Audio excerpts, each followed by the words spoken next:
વડોદરામાં લોકોના આક્રોશ બાદ શીતલ મિસ્ત્રીનો ફરી બફાટ। શીતલ મિસ્ત્રીએ નાગરિકોને વધુ એક સુફિયાણી સલાહ આપી છે।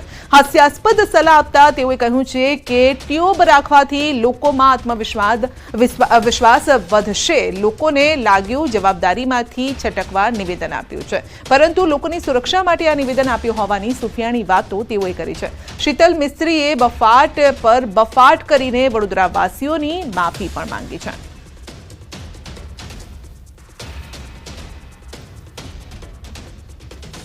જે લોકોમાં બીકનો માહોલ છે, તો એક ઘરમાં ટ્યુબ રાખવાથી તમારો વિશ્વાસ વધે એ આશયથી આ સ્ટેટમેન્ટ આપ્યું હતું। એક ડૉક્ટર તરીકે મેં સ્ટેટમેન્ટ આપ્યું હતું કે હંમેશા માનવ જીવન બચે એ દિશામાં પ્રયત્ન કરતો રહ્યો છું, પરંતુ ચેરમેન તરીકે લોકોને લાગ્યું કે પોતાની જવાબદારીમાંથી છટકવા માટે આવું નિવેદન આપ્યું। આ નિવેદનને લોકોએ હાસ્યાસ્પદ ગણાવ્યું અથવા પરંતુ આશય એક રેઝિલિયન્ટ સિટી બનાવવા માટે નાગરિકો અને તંત્ર બંને સજ્જ રહે એ આશયથી આ નિવેદન આપ્યું હતું, પરંતુ લોકોને ના ગમ્યું હોય તે માટે દિલગીરી વ્યક્ત કરું। તો મહત્વનું છે કે વડોદરા પાલિકાના સ્ટેન્ડિંગ કમિટી ચેરમેનના નિવેદન બાદ શહેરમાં આક્રોશ ભભૂકી ઉઠ્યો છે। સામાજિક કાર્યકરો ટ્યુબ અને દોરડા લઈ કોર્પોરેશન પહોંચ્યા હતા।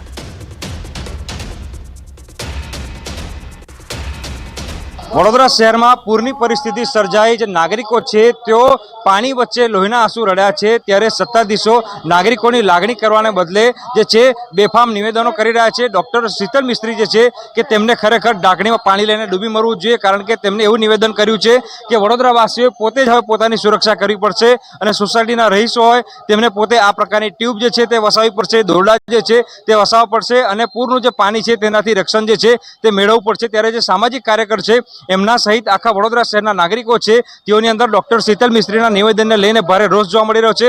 અતુલભાઈ અત્યારે કોર્પોરેશનની કચેરી ખાતે પહોંચ્યા છે અને પોતાનો વિરોધ જે છે તે નોંધાવી રહ્યા છે। આ માત્ર ને માત્ર અતુલભાઈનો વિરોધ નથી, પરંતુ આખા વડોદરાનો વિરોધ જે છે તે તેઓ પ્રદર્શિત કરી રહ્યા છે। તેમની સાથે વાત કરીશું। અતુલભાઈ, શું કહેશો? ડાહી સાસરે ના જાય, ગાડીને શીખામાં ના લે, સુફિયાની સલાહ આપી રહ્યા છે। જ્યારે કામ કરવાનું હતું ત્યારે તો ગ્રાઉન્ડ પર દેખાય નહીં, તમે વિરોધ કરી રહ્યા છો। જે રીતના અમે વિરોધ કરી રહ્યા છે અને સાથે કહી રહ્યા છે કે ચેરમેન સાહેબને દિલની વાત બહાર આવી ગઈ છે। 30 વર્ષની અંદર કેટલાય મેયરો આવ્યા, કેટલા ચેરમેન આવ્યા, કેટલા કમિશનર આવીને ગયા, પરંતુ વડોદરા શહેરને કોઈ સુવિધા આપી નથી, કોઈ પ્રાથમિક સુવિધા પણ આપી નથી। સાથે હાલમાં જે પૂરની પરિસ્થિતિ સર્જાઈ, તમારું પણ ઘર ડૂબ્યું, મારું ઘર ડૂબ્યું, અમીર પણ ડૂબ્યો, ગરીબ પણ ડૂબ્યો, અને જો આ પૂરની માટે જવાબદાર હોય તો આ વડોદરા મહાનગરપાલિકાના સત્તાધીશો।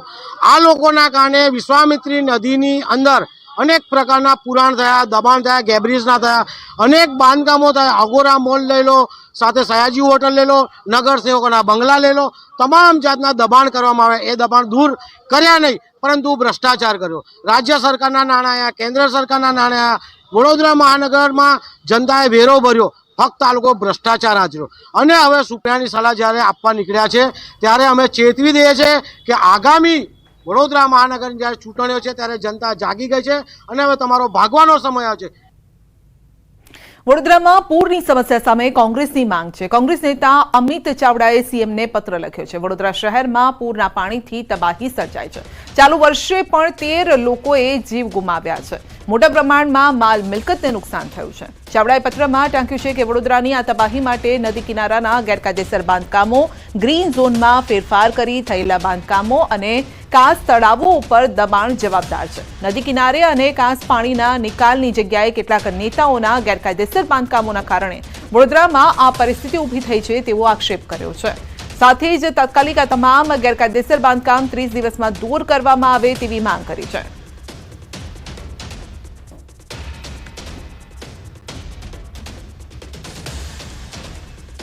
લવ જેહાદનો આરોપી પકડાયો છે સુરતથી। મૈદરપુરા પોલીસે આરોપીની ધરપકડ કરી છે। કિશોરીને ભગાડીને અલગ અલગ રાજ્યોમાં લઈ ગયો હતો। અલગ અલગ રાજ્યોમાં લઈ જઈને દુષ્કર્મ આચર્યું હતું। હૈદરાબાદના તેલંગાણા ખાતેથી આરોપી ઝડપી પાડ્યો છે। મૈદરપુરા પોલીસે સગીરાને મુક્ત કરાવી છે। પરિવારને સુપ્રત કરી પોલીસે આરોપી વિરુદ્ધ પોક્સો એક્ટ હેઠળ કાર્યવાહી હાથ ધરી છે। સુરતમાં ફરી એક વખત લવ જિહાદનો મામલો સામે આવ્યો છે। સુરતના મેદરપુરા વિસ્તારમાં રહેતા મૂળ નેપાળની ખુશી નામની 13 વર્ષની બાળક કિશોરીને મેદરપુરા વિસ્તારમાં જ રહેતો મોહમ્મદ નૂર બાનુ અફજદ સૈયદ નામનો યુવક 14 ઓગસ્ટે ભગાડીને લઈ ગયો હતો. જો કે કિશોરીને ભગાડ્યા બાદ આ કિશોરીને અલગ અલગ રાજ્યોમાં ફેરવી હતી. જો કે પરિવારે આ કિશોરીના પરિવાર દ્વારા પોલીસ મથકમાં ફરિયાદ કરવામાં આવી હતી, જેના આધારે પોલીસે આરોપી અને યુવતીને હૈદરાબાદ અને તેલંગા ખાતેથી ઝડપી પાડવામાં સફળતા મેળવી છે. જો કે ઝડપાયા બાદ આ બંનેની પૂછપરછ કરતા જે આરોપી છે તે મુસ્લિમ હોવો હતો અને તેને આ કિશોરીને પોતાના પ્રેમજાળમાં ફસાવી લગ્નની લાલચ આપીને ભગાવી ગયા હોવાની વિગતો સામે આવતા પોલીસે હવે આ મામલે બળાત્કાર અને પોક્સો એક્ટ હેઠળનો ગુનો દાખલ કરી વધુ તપાસ શરૂ કરી છે. કેમેરામેન ભરત બ્રહ્મભટ્ટ સાથે કીર્તેશ પટેલ, ન્યૂઝ 18 ગુજરાતી, સુરત. બુલેટિનમાં આગળ વધીશું નાનકડા બ્રેક બાદ.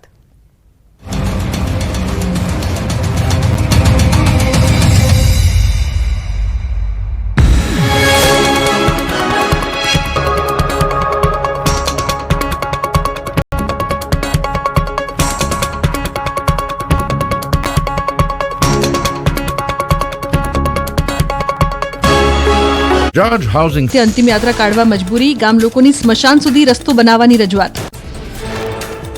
ઠાસરાના એકલવેલુ ગામે સરપંચ અને તલાટીનો ઘેરાવો. 6 દિવસથી પાણી ન આવતા ગ્રામજનોમાં રોષ. અનેક રજૂઆતો બાદ પણ નિરાકરણ ન આવતા લોકોએ હોબાળો મચાવ્યો.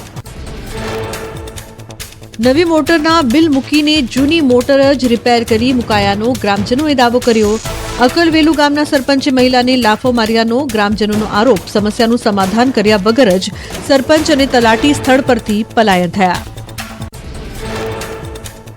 ગુજરાતમાં ચાઇનીઝ લસણની એન્ટ્રી. આજે સૌરાષ્ટ્રના તમામ યાર્ડમાં લસણની હરાજી બંધ. ચાઇનીઝ લસણને લઈ હેલ્થ વિભાગની તવાઈ. રાજકોટ અને ગોંડલ માર્કેટિંગ યાર્ડમાં લસણની હરાજી બંધ. પ્રતિબંધિત ચાઇનીઝ લસણની આવક સામે ગોંડલ માર્કેટિંગ યાર્ડમાં વેપારી એસોસિએશને વિરોધ નોંધાવ્યો. ચાઇનીઝ લસણથી દેશી લસણની ખેતી કરવા ખેડૂતોને ભાવમાં અસર થતા વિરોધ. અમદાવાદ ખેતીવાડી ઉત્પન્ન બજાર સમિતિમાં સામાન્ય સ્થિતિ. એપીએમસીમાં હરાજી બંધ થવાની કોઈ ભીતિ નથી. સોમવારે રાત્રે એપીએમસીમાં 1200 ટ્રક લસણના આવ્યા. ચાઇનીઝ લસણ ખાવાથી થઈ શકે છે અનેક બીમારીઓ. લસણમાં મિથાઇલ બ્રોમાઇડ નામના ઝેરી તત્વો હોવાથી નુકસાન. ચાઇનીઝ લસણ આરોગ્ય માટે હાનિકારક હોવાનો ડોક્ટર પ્રવીણ ગર્ગનો દાવો. અમદાવાદના માધુપુરા માર્કેટમાં ન્યૂઝ 18 ગુજરાતીએ કર્યું રિયાલિટી ચેક. માધુપુરા માર્કેટમાં ફક્ત દેશી લસણ મળતું હોવાનું વેપારીઓનું નિવેદન. અમદાવાદ માર્કેટમાં ગોંડલ, રાજસ્થાન અને મધ્યપ્રદેશના દેશી લસણનું થાય છે વેચાણ. છત્તીસગઢમાં ધોધમાર વરસાદથી જળબંબાકાર. રેલવે અંડરપાસમાંથી પસાર થતો બાઇક ચાલક ખાડામાં ખાબક્યો. વિડીયો સોશિયલ મીડિયામાં વાયરલ. વરસાદી પાણી ભરાતા મસમોટા ખાડા જીવલેણ બન્યા.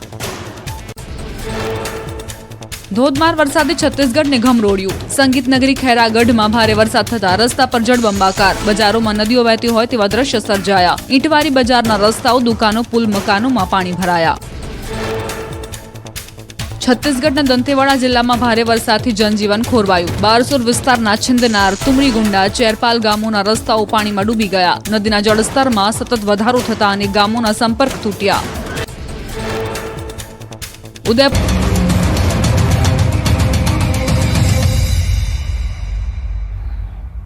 સુરતમાં ટેક્સટાઇલ ઉદ્યોગ સાથે જોડાયેલા મોડલિંગ, પ્રિન્ટિંગ ઉદ્યોગ પર મંદીના વાદળ છવાયા છે.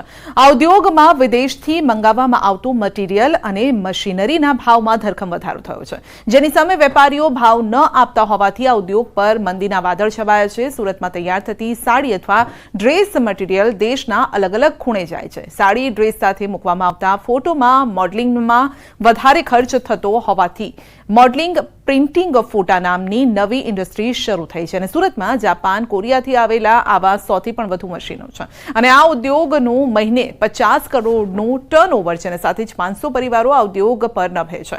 જો કે મશીનના મટીરીયલ અને કલરના ભાવમાં વધારો છે. ઉદ્યોગકારોને તે વધારો પોસાય તેમ નથી અને એવામાં મશીન ચલાવવા મુશ્કેલ બન્યા છે અને આવી જ પરિસ્થિતિ રહી તો આ ઉદ્યોગ ગમે ત્યારે બંધ થઈ શકે છે.